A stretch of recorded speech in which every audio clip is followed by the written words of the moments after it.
Hello friends, welcome to my channel Ninni की प्रेरणा। दोस्तों, आज हम प्यारी सी कहानी मूर्ख बिल्लियाँ शिक्षाप्रद कहानी पंचतंत्र से आपके पास लेकर आई हूँ। चलिए कहानी सुनते हैं। दोस्तों, एक बार एक बिल्ली को सड़क पर रोटी का टुकड़ा पड़ा मिला।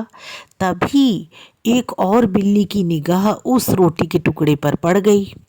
दोनों बिल्लियां आपस में झगड़ने लगी। कुछ देर बाद पहली बिल्ली ने सुझाव दिया कि रोटी के टुकड़ों को दो हिस्सों में बांट लेते हैं।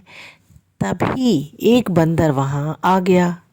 बिल्लियों ने उस बंदर से कहा कि वह रोटी के उस टुकड़े को दो बराबर बराबर भागों में बांट दे। बंदर बहुत चालाक था। उसने रोटी के दो टुकड़े किए और दोनों के आकार की जांच करने लगा। एक हिस्सा थोड़ा बड़ा लगा तो उसने उसका एक टुकड़ा खा लिया। जब उसने देखा कि अब दूसरा हिस्सा बड़ा रह गया तो उसने दूसरे हिस्से का एक टुकड़ा खा लिया।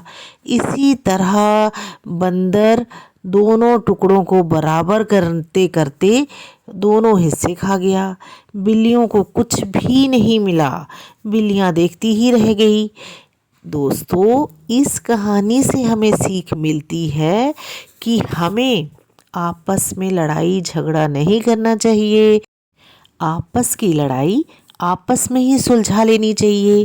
किसी बाहरी व्यक्ति को उस लड़ाई में शामिल नहीं करना चाहिए। दो लोगों की लड़ाई में तो तीसरा तो फायदा ही उठाता है।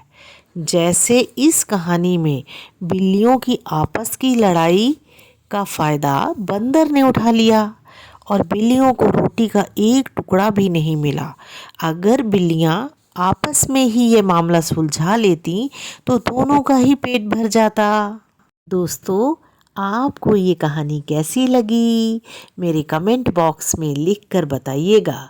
और अगर मेरा चैनल आप पहली बार देख रहे हैं तो सब्सक्राइब करना ना भूलिएगा। मैं बहुत अच्छी अच्छी कहानियाँ आपके पास लेकर आती रहूँगी।